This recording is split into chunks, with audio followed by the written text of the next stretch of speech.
झारखंड में घपलेबाजों का नया निशाना जमीन है। कई जिलों से जमीन घोटाले की खबरें लगातार आ रही हैं। घोटाले का शिकार हुई जमीन की मात्रा इतनी ज्यादा है कि आप अपना सिर पीट लेंगे। घपलेबाजों ने एकड़ की एकड़ जमीन कागजों से गायब कर दी और किसी को कानो कान खबर तक भी नहीं लगी।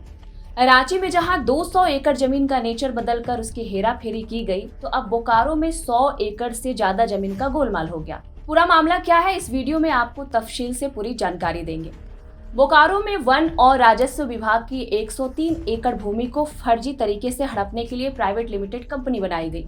करोड़ों की इस जमीन को खरीदने के लिए कंपनी का कैपिटल सिर्फ 2 लाख था।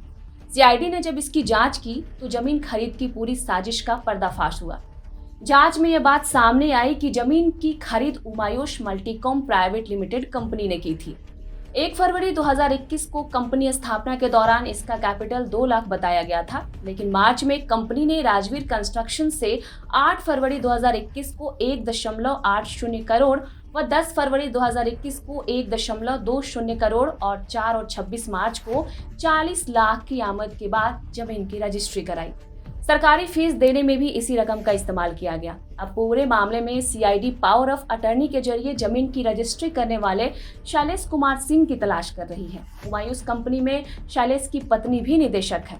वहीं ललन सिंह नाम के व्यक्ति के नाम पर जमीन का केवाला किया गया था। दैनिक हिंदी हिंदुस्तान की रिपोर्ट्स की अगर हम बात करें तो बोकारो के तेतुलिया गांव में प्लॉट संख्या 426, 450, 479, 483, 554 में स्थित 95.6 एकड़ क्षेत्रफल अधिसूचित संरक्षित वन है और ये अन्य 10 गांवों की वन भूमि के साथ वर्ष 1962 में हिंदुस्तान स्टील लिमिटेड, जिसको हम वर्तमान में बोकारो स्टील लिमिटेड के नाम से जानते हैं, उसको हस्तांतरित कर दी गई थी। सीएस खतियान 1908 की अगर हम बात करें तो उसके अनुसार भूमि गैर आबाद मलिक और किस्म जंगल साल के रूप में अंकित है। बीएसएल ने 1962 में तेतुलिया गांव में उक्त वन भूमि को वन विभाग को यह कहते हुए वापस करना चाहा कि यह उनके सीमांकन के बाहर है, लेकिन सरकारी मंजूरी के अभाव में ऐसा नहीं किया जा सका। भूमि बीएसएल के पास ही रह गई। बीएसएल अधिकारियों की मिलीभगत से कुछ लोगों ने वर्ष 2012 में हिब्बानामा के आधार पर वन भूमि और अन्य सरकारी भूमि पर मालिकाना हक का दावा किया। कहा कि उनके पूर्वजों ने इसे वर्ष 1933 में सर्टिफिकेट के संख्या में शामिल भूमि की नीलामी में खरीदी थी। फिर सीओ चास्को पुरुलिया के रजिस्ट्रार द्वारा कथित रूप से जारी की गई नीलामी कार्यवाही सह बिक्री विलेख की प्रमाणित प्रति उनके नाम पर जमाबंदी खोलने के अनुरोध के साथ पेश की गई। रिपोर्ट्स के मुताबिक वर्ष 2013 में 103 एकड़ क्षेत्र के लिए उनके नाम पर जमाबंदी खोलने में सफल रहे। इसमें प्लॉट संख्या 85.75 एकड़ अधिसूचित वन और 17.25 एकड़ अन्य सरकारी भूमि भी शामिल थी। हिंदुस्तान अखबार रिपोर्ट के मुताबिक बोकारो निवासी इजहार हुसैन और अख्तर हुसैन ने संबंधित भूमि के लिए शैलेश सिंह को पावर ऑफ अटर्नी दी थी, जिसके जरिए 74.38 एकड़ जमीन उमायुष को बेची गई। इस कंपनी में शैलेश के परिवार के सदस्य एवं नजदीकी सहयोगी पदाधिकारी हैं। सीआईडी ने जांच में यह पाया कि खुद पावर ऑफ अटर्नी लेकर इस जमीन को अपने ही रिश्तेदार और पत्नी को बेचा गया है, जो कहीं से भी पारदर्शिता नहीं दिखाती है। इसी तरह से कुछ और जमीन भी अलग अलग लोगों को बेची गई।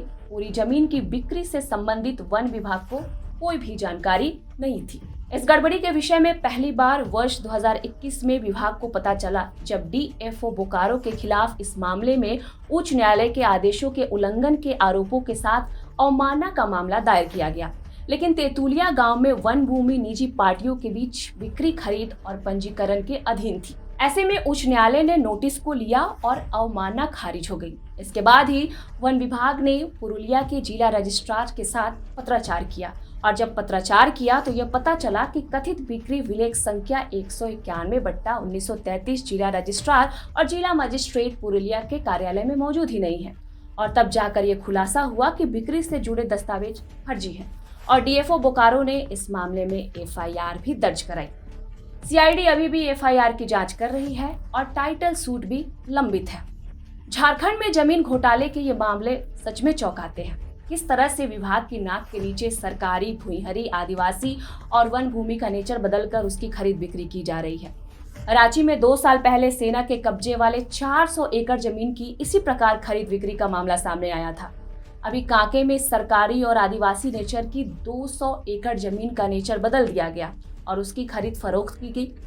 अंचल कार्यालयों में ऐसे भ्रष्टाचारों को अंजाम दिया जा रहा है, जो काफी गंभीर मामला है।